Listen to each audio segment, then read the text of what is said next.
राधे राधे प्रिय भक्तों, राजा अम्बरीश के एकादशी व्रत करने की कथा। राजा अम्बरीश भगवान विष्णु के प्रिय भक्त थे। एकादशी व्रत करने में बहुत ही कुशल थे। श्री अम्बरीश राजा, देखो भगवान अपने भक्तों के लिए कुछ भी कर सकते हैं। ध्यान से सुनना। हम नहीं समझ पाते भगवान की करुणा को, हम नहीं समझ पाते भगवान की कृपा को, जीव भटक जाता है। क्यों विश्वास नहीं, ना छोटी छोटी चीज़ों में डगमगा जाता है। लेकिन छोटी छोटी चीज़ों में डगमगाना मत, धैर्य रखो। आपको एक बात सुनते हैं। राजा अम्बरीश एकादशी व्रत करते हैं बड़े ही, और अम्बरीश राजा एक बार एकादशी कर रहे थे। उसी समय एक एकादशी के पारायण का समय आया तो दुर्वासा ऋषि उनके यहाँ पर आ गए। दुर्वासा ऋषि बोले, हम तुम्हारा अतिथि स्वीकार करेंगे, तुम्हारे यहाँ भोजन करेंगे। बोले राजा, ठीक है। राजा यहाँ भोजन की तैयारी होने लगी और चले गए। दुर्वासा ऋषि बोले, मैं स्नान करने जाऊँगा। और जब वो स्नान करने चले गए तो पारायण में विलम्ब होने लगी, अवधि होने की समाप्त होने लगी। अगर त्रयोदशी लग गई तो गड़बड़ हो जाएगा, पारायण करना ही क्या करें। ब्राह्मण से पूछा, महाराज जी क्या करें। उन्होंने कहा, एक काम करो, धैर्य। ब्राह्मण बोला कि अभी आप भोजन तो नहीं कर सकते क्योंकि अभी दुर्वासा ऋषि आए नहीं हैं और पारायण का भी समय होता जा रहा है। आप ऐसा करो, भगवान के चरणा में तुलसी दल ले लो, पारायण हो जाएगा और संत अतिथि सेवा भी हो जाएगी। अब उन्होंने ब्राह्मण की बात मानकर तुलसी दल लेना हुआ और दुर्वासा ऋषि का आना हुआ। जैसे ही राजा अम्बरीश ने अपने हाथ पे तुलसी दल और जल को रखा, उसी समय दुर्वासा ऋषि वहाँ पहुँच गए। दुर्वासा ऋषि जी को आप जानते ही हैं, बड़े विख्यात हैं। जितने में हमारे पुराणों में साप लगे हैं सब दुर्वासा ऋषि के ही साप हैं। तो उन्होंने देखा कि अच्छा, तुमने हमारा अपमान कर दिया, हमने अतिथि बनाकर भी तुमने हमसे पहले पारायण किया। उनको क्रोध आ गया। उन्होंने महाराज उखाड़ी और अपनी उसमें नृत्य नाम की राक्षसी को प्रकट किया। नित्य नाम की राक्षसी प्रकट हो गई।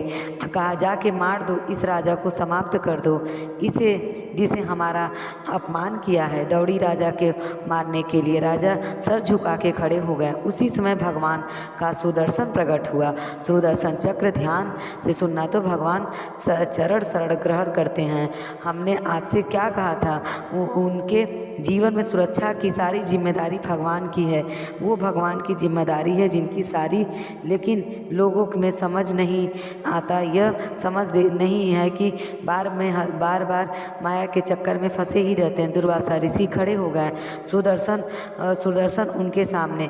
सुदर्शन कहा, ठीक है। दुर्वासा ऋषि की बनाई हुई कृपा को क्षण में दुर्वासा ऋषि की राक्षसी को सुदर्शन चक्र ने काट डाला, ऋषि की कृतियाँ समाप्त कर दी। सुदर्शन चक्र में बोले एक, अब सुदर्शन चक्र ऋषि के पीछे पीछे, दुर्वासा ऋषि के पीछे पीछे दौड़े। दुर्वासा ऋषि सोचे, मेरे प्राण कैसे बचेंगे। तो सबसे पहले ब्रह्मलोक में गए। ब्रह्मा जी से कहा, मेरी रक्षा करो, मेरी रक्षा करो। ब्रह्मा जी बोले, देखो जितना जल्दी हो सके यहाँ से चले जाओ, हम तुम्हारी रक्षा नहीं कर सकते, बिल्कुल भी नहीं कर सकते, तुम कहीं और जाओ। तो ब्रह्मलोक छोड़कर शिवलोक पहुँचे। शिव जी के पास पहुँच करके, हमारी रक्षा करो, हमारी रक्षा करो। और दुर्वासा ऋषि हमारे वो बोलने लगे कि हमारी रक्षा करो। तब जब कैलाश पर्वत पर दुर्वासा ऋषि पहुँचे तो कैलाश पर्वत पर पहुँचते ही बाबा बोले, मैं कहाँ किससे रक्षा करें तुम्हारी। बोले, हमारे रक्षा करो सुदर्शन चक्र से। बोले, भगवान के चक्र से। बोले, हाँ। बोले, हम आपकी सुरक्षा नहीं कर सकते हैं, सुदर्शन चक्र से आप जाओ। नारद जी से कहा, भाई देखो, जिस चक्र के उसी के पास जाओ, जिसका चक्र उसी के पास जाओ। तो नारायण भगवान के पास आके क्षीर सागर में पहुँच कर नारायण भगवान खड़े हो गए सया से। दुर्वासा ऋषि का स्वागत किया। आओ आओ महाराज पधारो। बोले, महाराज ठीक है, पर हमारी रक्षा करो। कैसे। बोलो, सुदर्शन चक्र से। बोले, हम आपकी रक्षा नहीं कर सकते हैं, आप हमारे रक्षा नहीं कर सकते हैं। बोले, हम नहीं आपकी रक्षा कर सकते हैं। महाराज आपको एक बात बता दें, पराधीन, मैं स्वतंत्र नहीं हूँ, मैं अपने भक्तों के अधीन हूँ। लोग चाहे मुझे स्वतंत्र समझें, मैं अपने भक्तों के दिन में स्वतंत्र नहीं हूँ। मैं वही करता हूँ जो मेरे भक्त चाहते हैं। जो मेरे भक्तों का अपराध करता है मैं उसको क्षमा नहीं करता। ध्यान दें, यहाँ पर एक बात सोचने वाली है कि दुर्वासा ऋषि कौन है। दुर्वासा ऋषि अपराध किसका है? राजा का। एक ऋषि ने अपराध किया है राजा का, और राजा है भगवान के भक्त, पूर्ण समर्पित भक्त। ऐसा वैसा भक्त पूर्ण नहीं है।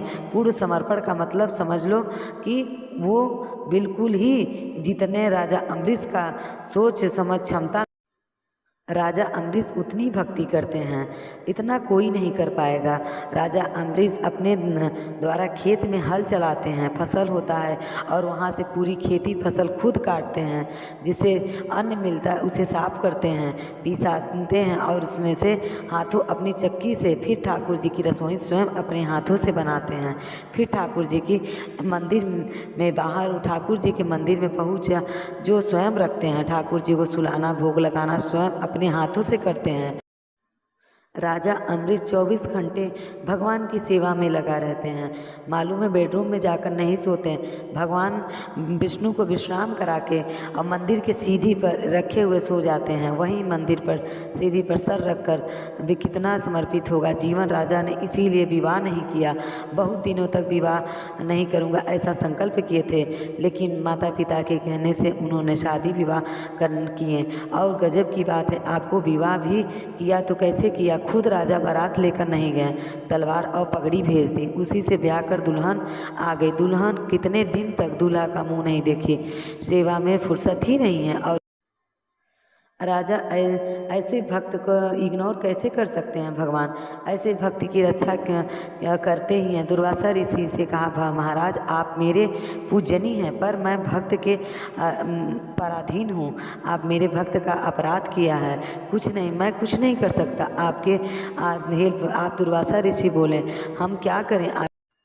दुर्वासा ऋषि बोले कि आपकी शरण में जो भी आता है उसका आप कुछ न कुछ निवारण जरूर करते हैं। आपकी शरण गति निष्फल नहीं होती, आपकी शरण में आ जाता है उसको निश्चय अभय मिल जाता है। आज आपकी शरण में आया निष्फल हो जाएगा आपका, तो सबको देना ही, मुझे बचाना ही पड़ेगा, वचन मिथ्या हो जाएगा। भगवान बोले नहीं, वचन मिथ्या नहीं होगा। हम आपकी रक्षा नहीं कर सकते, लेकिन आपकी रक्षा हो ऐसा उपाय जरूर हम बता देंगे। अपराध किया है आपने जिसका, उससे क्षमा मांगो, तभी वही होगा। 1 साल पूरे हो गए और जो कर्म हो गए। दुर्वासा ऋषि यहाँ से गए, देवलोक में इधर उधर दौड़ रहे हैं और 1 साल पूरा हो गया है। राजा अम्बरीश उसी चौखट पे खड़े हैं, बिना कुछ खाए बिना कुछ पिए 1 साल तक खड़े रहे। दुर्वासा ऋषि तुरंत आए राजा अम्बरीश के पास और चरणों में गिरने लगा, राजा बचा लो, राजा बचा लो। राजा ने उठा के हृदय से लगाया। राजा ने बोले, उल्टी गंगा मत बहाओ, आप मेरे पूजनी हैं। मेरे पूछने राजा मैं कैसे ये कर सकता हूँ? दुर्वासा ऋषि बोले कि पहले मुझे बचाओ सुदर्शन चक्र से। दुर्वासा ऋषि के वाक्य सुनकर अम्बरीश राजा कहते हैं कि हे सुदर्शन चक्र, अगर मैंने एक क्षण भी सच्चे मन से नारायण की सेवा की हो तो आप शांत हो जाओ, आप शांत हो जाओ। दुर्वासा ऋषि को अभय नाम दो। राजा का ये कहना था कि उसी समय सुदर्शन शांत हो गए। एक क्षण नहीं हुआ, एक सुदर्शन शांत हुए। ब्राह्मण लोग तो सुदर्शन शांत नहीं हुए, शिवलोक में सुदर्शन शांत नहीं हुआ और क्षीर सागर में सुदर्शन शांत नहीं हुआ। और भक्त के सानिध्य में आकर शांत हो गए। इसीलिए जन्म जन्म के पापों का निवारण अगर कहीं होगा तो भक्तों के पास या संतों के पास, सत्संग में ही होगा। तो भक्तों, ये रही राजा अम्बरीश की कहानी। राजा अम्बरीश इसी तरह एकादशी का व्रत करते थे। अगर ये मेरी कथा अच्छी लगी हो तो प्लीज़ मेरे चैनल को सब्सक्राइब करें। राधे राधे।